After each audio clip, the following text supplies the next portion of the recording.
오늘은 사랑할 때를 위하는 주님이라고 하는 제 말씀으로 함께 은혜를 나누고자 합니다. 이 본문은 마태복음 12장의 하반부에 있는 본문인데 1절부터는 두 가지 사건이 기록되어 있습니다. 하나는 안식일에 제자들과 함께 예수님께서 밀밭 사이를 거닐고 계시는데 배가 고픈 제자들이 잘 열린 밀 이삭을 훑어서 비벼서 먹는 장면이 나옵니다. 율법에 의하면 나그네가 타인의 밭에서 일정 부분 곡식을 취하여서 굶주린 배를 채우는 것은 문제가 되지가 않아요. 그 걷어다가 집에 가져가면 도둑놈이 됩니다. 우리나라도 옛날에 그런 정도의 인식은 있었습니다. 나그네가 길을 가다가 고구마 밭에 들어가서 고구마를 캐먹던지 무를 캐먹고 굶주린 배를 채우고 가는 것 정도는 허락했어요. 참 우리나라도 참 그러한 인식이 후했던 민족입니다. 근데 그 가져가면 안 돼. 그러면 도둑놈 됩니다. 그래서 설이라고 하는 것이 원래 가능한 거예요. 서리가 도를 넘으니까 이제 막 엽총으로 쏘고 새총으로 쏘지만 서리도 그러한 그 풍습 가운데서 허락이 되는 겁니다. 배고픈 사람이 좀 먹고 간다는데 좀 허락해주라. 이러한 통념이 있었던 것이죠. 근데 문제는 제자들이 그렇게 밀을 베어 먹은 것이 안식일이었던 것이 문제가 됩니다. 이 안식일이라고 하면은요, 우리 21세기에 사는 한국 교인들은 이게 쉽게 생각할 수 있을 겁니다. 특히 2년 채운 이 코로나 시국 가운데서 어느 교회든 너나 할 것 없이 온라인 예배를 드릴 수밖에 없고, 처음에는 온라인 예배도 참 은혜가 됩니다. 나름대로 이렇게 교회가 예배가 사모해지고 또 온라인 가운데서도 하나님의 임재가 있습니다. 그렇게 고백을 처음에는 하더라는 거죠. 그러다가 점점 시간이 흐르니까 이제 예배를 안 와도 되는 거구나. 구태여 교회당을 찾아오지 않아도 되는 거구나. 라는 식으로 많이 성도들이 생각이 바뀌었다고 하는 것이죠. 그런데 유대인들에게 있어서는 안식일을 거룩하게 지키라라고 하는 것은 이게 절체절명의 그러한 그 계율입니다. 이들이 추후 AD 70년에 로마의 티투스 정음으로 인하여서 이스라엘이 완전히 황폐화되고 전 세계에 뿔뿔이 흩어졌을 때 다시 1945년에 이스라엘이 재건될 때까지 그야말로 2000년 동안 전 세계의 디아스포라로 흩어진 유대인으로 살았을 때 그들의 언어, 관습, 신앙, 그들의 아이덴티티, 민족적 정체성을 지키게 했던 첫째 조건이 무엇이냐면은 안식일이었습니다. 안식일이 토요일이죠. 크리스천들은 일요일에 주일에 예배를 드리는데 유대인들은 토요일날 정확하게 말하면 금요일날 밤이 되면서 해가 넘어가면서부터 안식일인데 그때 묘하게 안식일을 지킨다 이거예요. 기독교 제국의 한가운데서 그렇게 이상한 식으로 율법을 지키고 안식일을 지키니까 기독교인들의 눈에는 어떻게 보이겠습니까? 섞이지 못하는 놈들. 이렇게 타국에 와서까지도 동조하지 않는 사람들. 자기들밖에 모르는 사람들. 이런 식으로 문화적으로 낙인이 지켜버리게 되는 겁니다. 유대인들이 유럽에서 탄압받고 박해받았던 여러 이유가 있지만 그 중에 하나는 그 안식일 문제예요. 왜 너희들은 우리 땅에 와서 살면서 왜 예배 안 드리냐, 주일 안 지키냐, 교회 안 다니냐 하면서도 끝끝내 안식일을 지킵니다. 그래서 혹자는 역사가는 이렇게 평가하기도 합니다. 유대인은 안식일을 지켰고 안식일은 또한 유대인을 지켰다. 생각해 봅시다. 7세기에 망해버린 백제나 고구려가 지금 이 시대에 다시 건국된다고 하면은 누가 그걸 믿어주겠습니까? 그게 가능하다고 보겠습니까? 근데 유대인들은 그것을 해낸 거예요. 왜? 안식일 규례 때문에. 그만큼 안식일이 유대인에게 있어서는 아주 절대적인 지켜야 할 계율입니다. 근데 그 안식일 아무 노동도 하지 말고 하나님만 예배하고 기리고 편안히 쉬어야 할 그 안식일을 안 지키는 것에 대해서는요, 구약 성경에 보면은 돌로 치라 그런 단서가 붙어 있거든요. 근데 예수님의 이 제자와 예수님의 이 일동이 밀밭 사이로 가는 겁니다. 그 당시에 유대인들의 눈에는 밀밭 사이로 걷는 행위는 뭐냐면은 길을 닫고 길을 내는 행위랑 마찬가지예요. 그리고 이삭을 비벼먹는 행위는 타작과 탈곡 행위와 마찬가지로 보이는 겁니다. 왜 일하느냐? 이거죠. 왜 안식일을 어기느냐? 이렇게 지탄받게 됩니다. 또 12장에는 어떤 얘기가 또 같이 기록되어 있냐면은 예수님께서 안식일에 회당에 들어가서 안식일을 지킵니다. 안식일을 지켜요. 회당에 들어가서. 그런데 마침 그 회당에 손 마른 자, 한편 손 마른 자, 쉽게 말해서 손을 쓸 수 없는 장애인이 있었는데 예수님께서 그 장애인을 고치십니다. 안식일이에요. 그런데 이것을 보고서 그 당시에 율법사, 종교인이라고 할 수 있는 바리새인이 예수님을 비방합니다. 왜 왜 너희들은 안식일을 어기느냐? 일하지 말라고 했는데 일을 하고 또 구태여 다른 날에 병자를 고칠 수 있거든 왜 그날 고치지 않고 안식일에 병자를 고치느냐? 이렇게 비방을 하게 됩니다.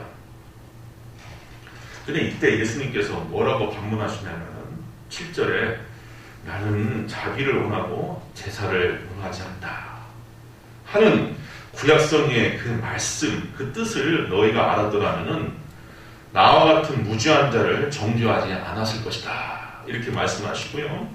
또 11절에 보면은 너희 중에 어떤 사람이 양 한 마리가 있어 안식일에 구덩이에 빠졌으면 끌어내지 않느냐. 그 정도의 융통성은 갖고 있지 않느냐. 사람이 양보다 얼마나 더 귀하냐. 그러므로 안식일에 선을 행하는 것이 옳으니라 하시면서 유대 종교인들의 관점에 정면 대치를 해버리십니다. 근데 예수님께서 이 사건, 이 말씀 가운데서 부각시키고자 하는 것, 드러내고자 하는 것은 어떤 문자적인 그런 계율에 갇히지 말고 이 말씀들을 주신, 율법을 주신 그 하나님의 진정성이 뭐냐, 그 진심이 뭐합니까?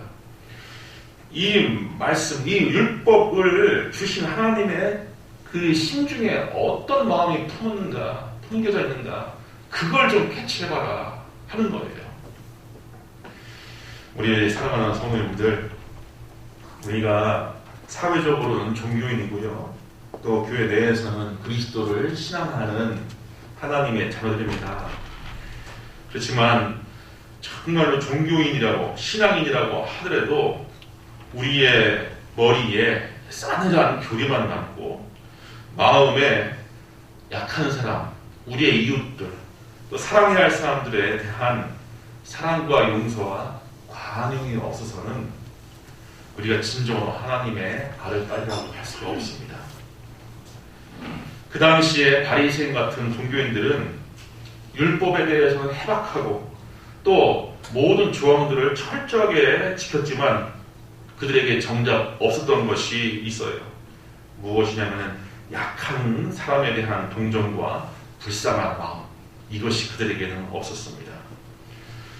그래서 이 두 사건을 기록하면서 마태복음의 기록자는 예수님이 왜 안식일에 구태여 그런 일을 행했는가, 이것을 떠올리면서 또 구약성경 예언서, 특히 이사야의 한 구절을 인용하면서 예수님의 인품과 그 사역의 의미를 밝혀주고 있습니다. 앞서 읽은 오늘의 본문이에요. 이 본문이 예수님께서 안식일을 구태 어기시면서까지 오롯이 드러내려고 했던 하나님의 핵심 가치가 무엇인지 오늘 본문이 그것을 설명해 주고 있습니다. 또 그 핵심 중에 핵심은 이거예요. 20절 상갈대를 꺾지 아니하며 꺼져가는 신비를 끄지 아니하는 하나님.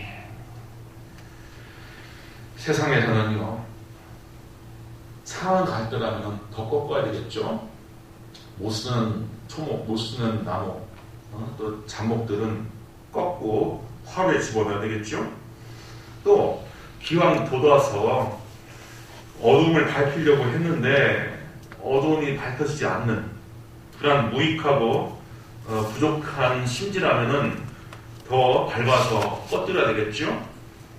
근데 하나님께서 그의 영을 내려서 파송한 하나님의 메시아는 그렇지 않다는 겁니다. 세상은 약하고 부족하고 또 모자란 것들에 대해서 억압하고 병들고 또 무능한 것에 대해서 차별하고 소외할 수 있어도 하나님의 메시아는 그렇지 않다라고 하는 메시지를 우리에게 주고 있습니다. 이 말씀이 주는 몇 가지 교훈을 다시 살펴보도록 하겠습니다. 먼저 감정의 문제를 한번 생각해 보도록 하십시다. 감정. 과거에는 감정이라고 하는 것, 특히 종교인들에게 있어서 감정이라고 하는 것은 크게 중요하게 여겨지지 않았어요. 특히 고매한 종교인들에게는 감정은 이거는 극복하고 없애야 되고 이거는 무마시켜야 할 것이지 정말 중요한 것은 어떤 고매한 정말 숭고한 이상이고 철학이고 교리고 이런 것이 중요하지 감정은 중요하지 않다라고 그렇게 많이들 가르쳐 왔습니다. 대표적으로 이 동양권의 유교를 한번 생각해 보도록 하겠습니다. 유교의 경전 얘기라고 하는 곳에 보면은요, 칠정에 대한 이야기가 나오죠. 칠정, 7가지 감정.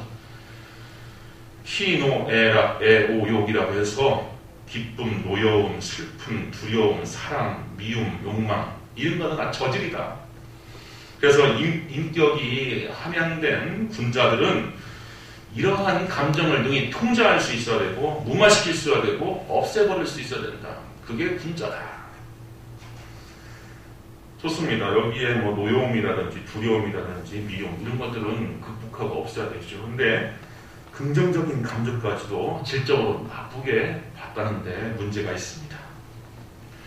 사랑하는 부모님들, 사람이 살 수 있는 모든 여건이 구비되어 있어도요, 마지막 대미를 장식하는 것은 언제나 감정입니다. 선하고 적극적이고 긍정적인 감정이 우리의 삶에 채워져 있지 않으면 기타 다른 모든 환경이 완벽해도요, 우리는 불행한 사람으로 살 수밖에 없습니다. 2005년도 기억하고 있는데 그때 삼성그룹 이건희 회장의 셋째 딸이 미국에서 스스로 극단적인 선택을 했던 그런 뉴스가 나온 적이 있습니다. 그 당시 26살 꽃다운 나이였죠. 아름다운 미모의 재력 때문에 국내에 팬 카페가 생길 정도였어요. 그리고 국내 여성 갑부의 7위에 랭킹되어 있었습니다. 인류대를 나오고 미국의 또 대학원에서 유학 중이었던 수지였습니다. 외관상 모든 것을 다 완벽하게 갖췄던 여성이었어요. 가장 행복에 겨워야 할 사람이었습니다. 그런데 부모가 사귀는 남자와의 결혼을 반대하자 내 뜻대로 되는 것이 없구나 하는 유서를 두고서 세상과 작별을 하게 됩니다. 내 뜻대로 되는 게 없구나. 자,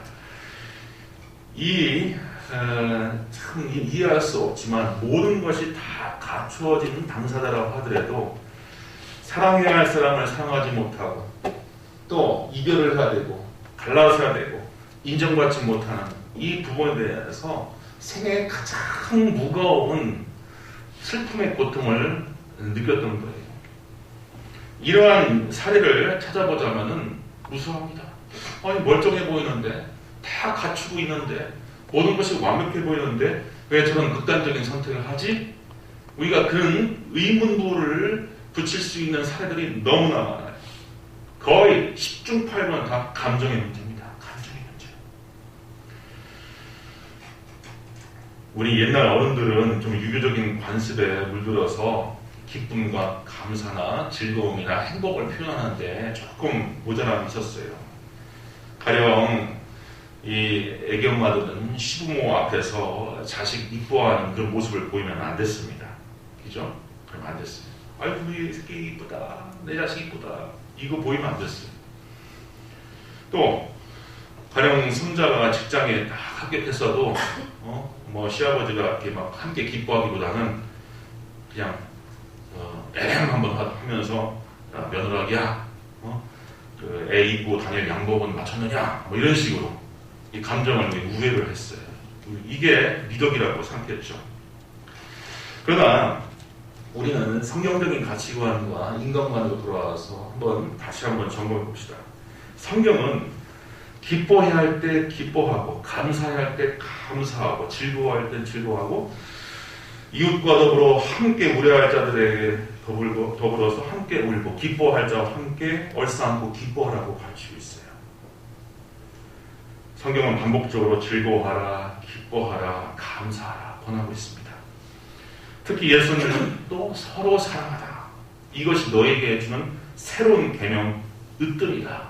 이렇게 말씀하셨습니다. 또 성령의 9가지 열매 중에서 갈라디아에서 5장 22절에 보면은 사랑과 희락과 화평과 오래 참과 자비와 양성과 충성과 온유와 절제 이렇게 9가지 있는데 벌써 여기에서 감정에 해당되는 것이 사랑, 희락, 온유 등이에요. 그래서 우리 예수 믿는 사람들은 감정의 문제를 완전히 억압해야 할 사람들이 아니라 하나님께서 돋우고 지지하시고 또 키워내시고자 하는 적극적이고 아름다운 감정들은 계속 함양해야 할 당사자라고 하는 것을 알아야 됩니다. 그런데 특별히 그 감정 가운데서 우리가 충만히 가져야 될 것이 뭐냐? 오늘 본문에 의하면은 불쌍히 여겨야 할 것을 불쌍히 여기는 것. 불쌍히 여겨야 할 것을 불쌍히 여기는 것. 마태복음 5장 7절에 보면은 예수님께서 팔복 가운데 이런 말씀을 하신 것이 있습니다. 긍휼히 여기는 자는 복이 있나니 그들이 긍휼히 여김을 받을 것이며 했습니다. 무슨 소리입니까? 이 긍휼이라고 하는 말을 현대인들은 잘 쓰지 않아요. 정확하게 좀 우리가 알기 쉽게 번역을 새로 한다면요, 자비입니다. 자비. 영어에서도요, mercy, merciful 이렇게 되어 있어요. 자비. 마땅히 자비를 베풀어야 할 사람들에게 자비를 베풀 때 하나님께서 그들에게 복을 주시는데 하나님도 그 당사자에게, 그 사람에게 자비를 베풀어 주시는 복을 받는다, 누린다 이겁니다. 그러니까 내가 자비를 베풀어야 할 사람들에게 자비를 베풀 때 저 하늘에 계신 하나님도 이 바둑순에게 자비를 베풀어 주신다라고 하는 겁니다. 저는 팔복 가운데서 이 긍휼히 여기는 자의 복, 이 복을 가만히 생각해도 최고 복이 아닌가라고 하는 생각이 들어요. 우리 사랑하는 성도님들은 어떨지 모르겠지만 고단한 인생을 살아갈 때에 우리는 때때로 자기 연민에 빠지잖아요. 정말 외롭다. 정말 무겁다. 힘들다. 마누라도 자식 새끼도 몰라주고 참 어렵다. 남편도 몰라주고 뭐 그러한 자기 연민에 빠질 때가 있어요. 심중에 그런 외로움과 고단함을 가지고서 하나님께 우리가 기도드리지 않습니까? 무릎 꿇고 기도하기도 힘들어갖고 그냥 이부자리에 누워서 예수님 찾잖아요. 하나님 찾잖아요. 하나님 좀 도와주세요. 나 좀 한번 바라봐 주세요. 하나님 좀 문제 좀 해결해 주세요. 이렇게. 그게 뭡니까? 자비를 구하는 거 아니겠어요? 하나님께 자비를 구하는 거 아니에요. 하나님 좀 봐주세요. Have mercy on me. Have mercy on me. 나에게 자비를 두소, 나에게 자비를 두소서 하는 거 아닙니까? 그 자비를 원한다면은 너도 타인에게 자비를 베풀어라라고 하는 거예요. 사실 하나님은 우리에게 자비로운 분이다라고 하는 것을 신구약 공통적으로 명시하고 있습니다. 시편 103편 13절 이하에 보면은 아비가 자식을 긍휼히 여긴 같이 여호와께서는 자기를 경외하는 자를 긍휼히 여기시나니 이는 그가 우리의 체질을 아시며 우리가 단지 먼지뿐임을 기억하시기로다 했습니다. 하나님께서는 그 아버지가 자식을 긍휼히 여긴 같이 우리를 긍휼히 여겨주신다라고 하는 겁니다. 우연치 않은 기회에 부안말에 일본인들이나 서양 선교사들이 찍었던 옛날 활동사진, 그것을 인공지능을 통해서 컬러로 다시 복원한 그런 동영상을 한번 본 적이 있습니다. 그냥 부안말에 우리 조상들 정말 보면은 다 거짓골이죠. 머리를 막 산발하고 다니고 빼자하고 한복도 다 떨어지고 그냥 빼부정복이 그냥 줄줄 나오는 거 입고 다니면서 등짐 지고 지게 지고 다니고 애들은 막 거리에서 그냥 하의도 입지 않고 막 돌아다니고 이러잖아요. 근데 제가 유심히 보는데 너무 가슴 아픈 장면이 있습니다. 오누이가 여행집 툇마루에 앉아갖고 밥을 퍼먹는데 사발이요, 그야말로 대야 같은 사발에서 밥을 먹어요. 이게 막 퍼먹습니다. 퍼먹는데 막 아이들이 김치도 이렇게 손으로 집어갖고 이렇게 찢어 먹고 하는데 얼마나 그 행복하게 먹기도 하면서 얼마나 그 먹는 장면이 애처롭게 보이는지 저의 뭐 증조부정도 되시는 분들이지만, 그렇죠? 증조부정 되시는 분들이지만 그게 그렇게 안쓰러워 보이고 애처로워 보이더라고요. 아이들이 그 굶주림 때를 지내서 그냥 어떻게 먹고 있는지 맛있게 먹고 있는 모습. 근데 아마 하나님께서 저 하늘에서 우리를 지켜보실 때도 비슷한 느낌을 갖지 않으실까 그런 생각이 들어요. 참 애쓴다 너희들 사는데 참 힘겹게 잘 산다. 그렇게 하나님께서 보신다 하는 겁니다. 신구약 성경에 많은 구절들이 그렇게 나와 있어요. 근데 우리는 특별히 그렇게 보잘것없고 약한 것에 대한 그 긍휼한 마음이 우리 마음 가운데 있어야 됩니다. 오늘날 교실에는 왕따 이심에 또 사회적으로는 못난 사람, 부족한 사람들을 이렇게 주름으로 밀려나가는 그런 분위기가 팽배해 있죠. 그래서 그 사람들이 정말 하루에 40명에서 50명 정도의 그 극단적인 상태를 하는데요. 우리 사랑하는 성도님들 이거 아세요? 이런 얘기 좀 소름끼쳐서 좀 드리기가 좀 그런데요. 그렇게 40명, 50명이 스스로 생애를 마감하는데 그러한 사람들의 그 비율, 자살 성공률이 15%랍니다. 그러면은 나머지 85%는 시도를 했는데 안 죽는 거예요. 못 죽는 거예요. 무슨 말이냐면은 그만큼 대한민국 한국 사회에서 살아가기가 너무 힘들고 어려워서 스스로 삶을 포기하려고 했는데 100명이 시도를 하면 15명만 결과를 얻는다는 거죠. 저는 우리 예수 믿는 사람들, 또 교회, 또 목회자의 책임이 참 크다라고 하는 생각이 듭니다. 이렇게 하루하루 수많은 사람들이 삶과 죽음의 경계를 넘어가는데 우리 이웃은 하나님의 아들, 딸들 된 그들에게 선한 이웃이 되어야 할 우리 자신들은 지금 어떻게 살고 있는가? 좋은 말동무가 되어야 되고 위로자가 되어야 되고 복음을 건네야 될 사람이 되어야 되고 그들의 친구가 되어야 되고 그들의 이야기를 들어줄 수 있는 사람이 되어야 되는데 우리는 지금 어떻게 살고 있는가? 우리 가족의 이야기라 조금 좀 드리기가 죄송스러운 얘기지만 지난주에 저의 큰 이모님이 하나님의 부름을 받으셨습니다. 그냥 어떤 그 요양시설에서 계시다가 이렇게 함께 밥을 먹고 저녁 TV를 이렇게 보고 계시는데 이모님이 이렇게 소파에 누워서 저녁잠을 주무시고 계시더라는 거죠. 그래서 이제 다 시간이 돼서 TV를 끄고 이제 침소로 보내려고 요양보호사가 이렇게 깨워드리려고 했더니 그대로 하나님의 부름을 받으신 거예요. 근데 그 이모와 저 사이에는 한 가지 좀 흥미로운 그 추억이 있어요. 저의 그 외할아버지가 일제시대 때에 철도고등학교를 좀 나오셨습니다. 정확한 명칭은 모르겠지만. 그래서 조선 사람들 중에서 철도고등학교에 진학해서 철도원이 되는 것은 그 당시에 대단한 그 출세 가도였어요. 그렇지만 해방 이후에 이렇게 우리나라 근대화 가운데서 철도원으로 사는 것은 참 어려운 일이니까 너무나 곽공이었기 때문에 힘겹게 살아오셨어요. 특히 이제 외할아버지 아래에는 이제 2남 3녀 5남매가 있어갖고 참 어려운, 박봉으로서는 어려운 그런 시절을 보내신 건데, 큰딸이 머리도 좋고 숫재고 공부도 잘했는데 중학교만 보내고 너는 이제 좋은 혼처 만나서 시집이나 잘 가라 하는 요량으로 집에 그냥 부엌대기로 삼았어요.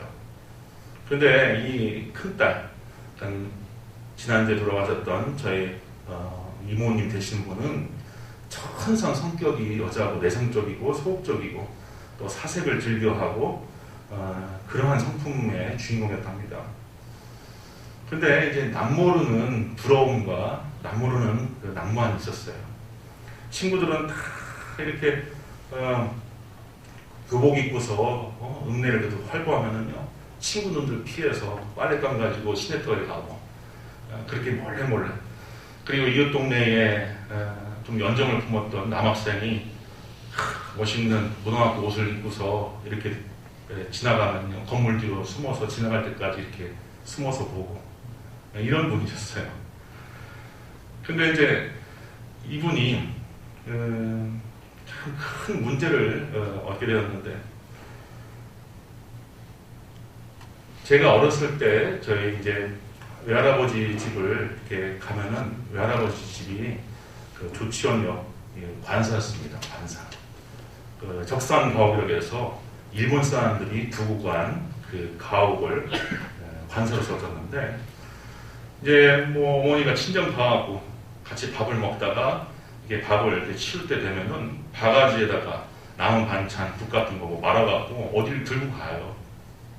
그래서 어느 날 이렇게 물도 이렇게 보니까 그 일본식 가옥에 벽장, 이불장 같은 게 있는데 그걸 쓱 열더니 거기에 누구를 먹여요. 제가 어린 나이에 그걸 보니까 좀 벽에 사는 귀신인 줄 알았습니다. 그게 바로 큰이모님이 있었어요. 그냥 머리 이렇게 풀어 헤치고 흰 잠옷 같은 거 입고 외할머니가 주는 밥을 이렇게 먹는데, 그게 정신을 놓아버려갖고, 옛날에는 이 정신병을 그냥 쉽게 알아갖고 이렇게 병원에 보내지도 않고, 또 외할아버지는 박봉에 이게 키우지도 못하니까, 대처도 못하니까 남 부끄럽고 이웃 부끄럽고 그러니까 그렇게 영영시켰던 겁니다. 나중에는 외할아버지 외할머니 돌아가신 다음에는 이제 요양시설로 보내드렸지만, 이분이 그렇게 된 이유가 있어요. 첫째는 극장을, 그 10대 때 극장을 한번 갔다라는 거죠. 어머니, 아버지 몰래. 근데 옛날에는 극장 다니면은요, 그냥 타락하는 줄 알고서 어르신들이 뜯어 말렸어요. 근데 너무 보고 싶은 영화가 걸려와서 읍내에 가서 극장을 보고 왔는데, 저희 외할머니가 만성 신부전증으로 뚱뚱하신 분인데 성격은 발발해갖고 이 딸아이가 부모 몰래 극장 다녔다고 해서 마침 밥을 하고 계시는데 딸아이가 들어오는 그 순간에 식칼을 던져버린 거예요. 식칼. 그게 큰 사건이었고, 두 번째 사건이 무엇이냐면은 그 부엌대기로 그렇게 살다가 이렇게 한 달에 빨랫감을 가지고서 대문 밖에 나가서 이제 시냇가로 가려고 하는데, 자기가 마음에 뒀던 연정을 품었던 그 남학생이 어쩐 일인지 대문 안으로 싹 들어와 버렸던 거예요. 대문 안으로. 근데 그때 대야를 내동댕이 치고 주저앉고서 정신줄을 놔버렸다는 거죠. 그 두 사건 때문에 정말 그 마음에 그 깊은 상처로 인하여갖고, 그럴 때는 빨리 가서 약 처방을 하든지 정신과 처방을 해야 되는데, 정신과 처방도요 우리의 육체적 질병과 똑같아 갖고 시간을 놓치면 그것도 되돌릴 수 없게 됩니다. 그래서 기도원 보내면 안 됩니다. 마음에 그 아픔이 있는 분들은 뭐 기도원 보내갖고 다 되는 게 아니라 빨리 조치해야 됩니다. 그 시간을 놓쳐갖고 평생 벽장의 여인으로 살다 가신 분이시죠. 그분의 이야기들, 그분의 생애를 제가 돌이켜보면서 참 사람은 의외로 약하다. 의외로 약하다. 우리 사랑하는 성도님들, 이런 이야기는요, 비단 한 인물에 해당하는 것이 아니라 다 저나 성도님들이나 다 마찬가지입니다. 사람은 인생은요, 작은 것에도 크게 다칠 수가 있습니다. 우리가 사랑하는 가족끼리 싸우고 또 언성 높이고 할 때가 많이 있지 않습니까? 또 직장에 함께 일하는 동료 가운데서도 서로 능력이나 어떠한 그 과제나 프로젝트를 두고서 서로 다투거나 또 꾸지람을 할 수도 있지 않습니까? 근데 우리 성도들은 그러한 지점에서 조심해야 됩니다. 조심해야 돼요. 우리는 남을 비방하고 남에게 거친 말을 할 때 상대방이 완벽해야 될 것으로 가정하고 또 내가 이러한 이야기를 해도 상처받지 않을 것이라고 생각하면서 충분히 저 사람은 이러한 비방이나 질책을 받아들일 수 있다라고 하는 가정 가운데서 던지는 거죠. 의외로 나 아닌 다른 사람들에 대해서는 이 완벽에 대한 기준을 놓고 또 그 사람은 튼튼할 것이다. 그 사람은 상당히 강할 것이다 라고 하는 가정 가운데서 말을 하는 경우가 많이 있습니다. 아니에요. 안 그렇습니다. 안 그렇습니다. 우리는 약해요. 그리스도인들은 그걸 알아야 됩니다. 그래서 우리 예수님의 오늘 본문의 말씀은 그거예요. 상한 갈대를 꺾지 아니하고 꺼져가는 심지를 끄지 아니하는 주가 우리의 메시아요. 우리가 예배드릴 만한 분이시지. 저 하늘에서 해초리를 뒤에 감추고 박혁순이 너 잘 사나 보자. 저거 한번 걸려봐라. 너는 지옥이다. 이런 분이 하나님이 아니라고 하는 계시를 주시는 겁니다. 오늘 본문의 말씀은. 그래서 우리 예수 믿는 사람들은 사랑을 베풀 때, 자비를 베풀 때 정말 세심해야 되고요. 섬세해야 됩니다. 섬세해야 됩니다. 저는 이 초봄에 이렇게 지내다닐 때 보면 이제 뭐 하만이라든지 이런데 차를 몰고 갈 때 보면은 이 까치밥을 이렇게 유심히 봅니다. 이 까치밥 다 아실 겁니다. 뭐 손이 안 닿아갖고 못 가는 경우가 있겠지만 우리 옛 조상들은 그 까치가 겨울 나는데 그래도 배고플 때 와서 파 먹으라고 그 감나무에 그 달린 감을 따지 않고 그대로 뒀잖아요. 어쩌면 저런 생각, 저런 마음을 품을 수 있을까라고 하는 생각이 듭니다.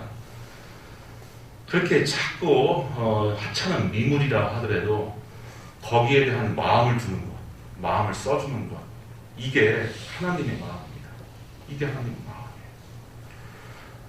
그래서 우리 그리스도인들은 하나님께서 우리를 긍휼히 여겨주셨듯이 우리도 가족으로부터 시작해서 직장, 일터에 함께 일하는 분들, 마주하는 사람들, 우리 주변 분들에게 그렇게 마음을 쓰고 자비를 베푸는 것이 성도에 마땅한 기대가 하는 것을 알아야 됩니다. 마지막으로 우리 성도님들께 하나 당부해 드리겠습니다. 또 성도의 감정은 언제나 평안 중에서 기쁨이어야 됩니다. 빌립보서 4장 4절에 보면은 주 안에서 항상 기뻐하라. 내가 다시 말하노니 기뻐하라 했습니다. 고난과 위기 중에서 우리 성도의 능력이 발휘되는 포인트는 어디냐면요. 고난과 위기 가운데서도 평정심과 의연한 사생관이 그의 신앙을 증명해냅니다. 아무리 힘든 일이 있어도 평정심을 유지할 수 있어야 되고, 죽을 위태로운 상황이 찾아와도 의연한 사생관이 있다면은, 아, 정말 성도구나, 예수 믿고 있구나, 하나님의 자녀로서 스스로 확인하고 있구나, 이게 드러나는 거예요. 저는 코로나19가 딱 시작됐을 때 이런 생각을 했습니다.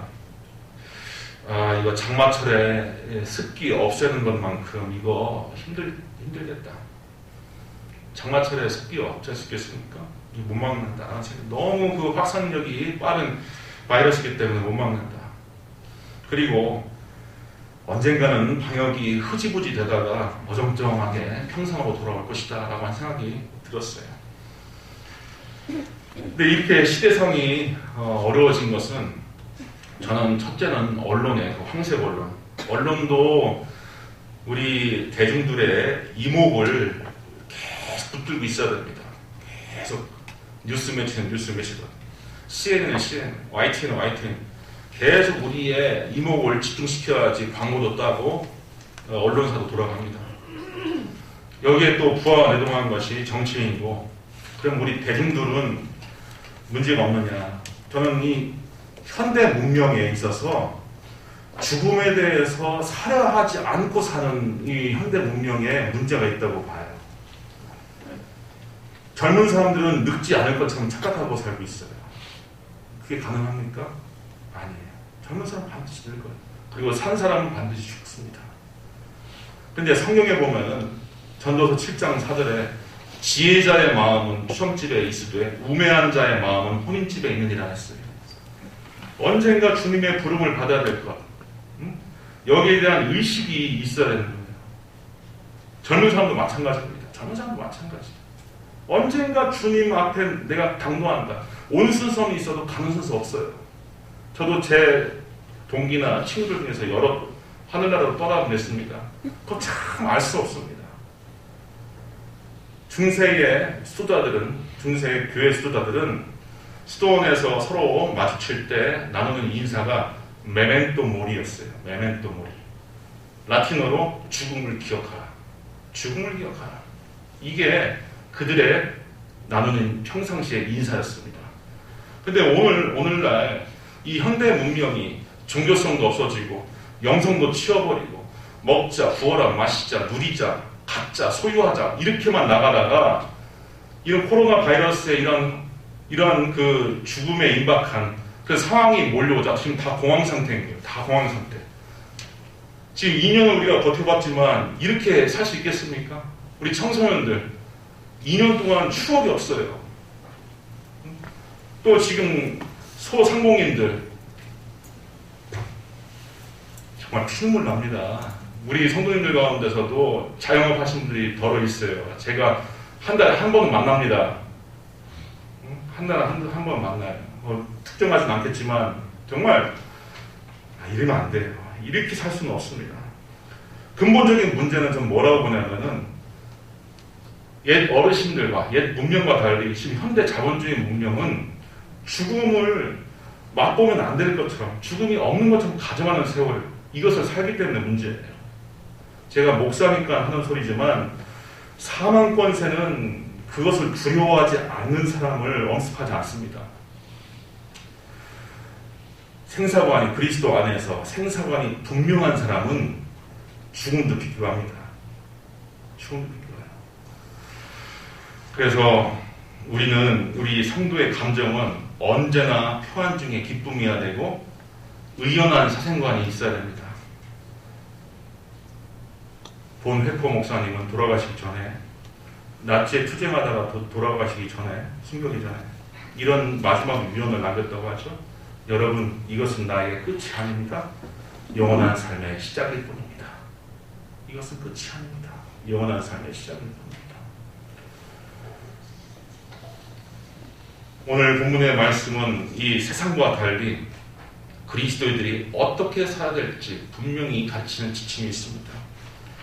우리 사랑하는 성도님들이 주께서 주시는 생명의 능력, 영원한 능력, 주님께서 긍휼을 베풀어 주셨기 때문에 내가 긍휼을 얻는 자로서 살아가고 있다라고 하는 것을 아시고 이 세상에 대해서 항상 승리하시며 살 수 있기를 주님 이름으로 축원드립니다. 기도하겠습니다. 아버지 하나님 감사합니다. 이 시간에 우리가 그 말씀을 통하여서 사랑 갈대를 꺾지 아니하고 꺼져가는 심지를 끄지 아니하시는 하나님의 거룩한 성품을 다시 한번 살펴보았습니다. 주님, 너무나 어려운 시대에 살고 있지만 주님께서 베풀어 주시는 능력과 영원한 생명으로 인하여서 우리가 항상 평안을 누리고 또 마땅히 베풀어야 할 사랑과 용서를 베풀면서 살아가게 하여 주옵소서. 우리의 심령 가운데에 하나님의 나라가 이미 임했음을 우리가 깨닫고 그 가운데서 늘 승리하며 하나님께 영광 돌리며 살아가게 하여 주옵소서. 예수님의 이름으로 기도하옵나이다. 아멘.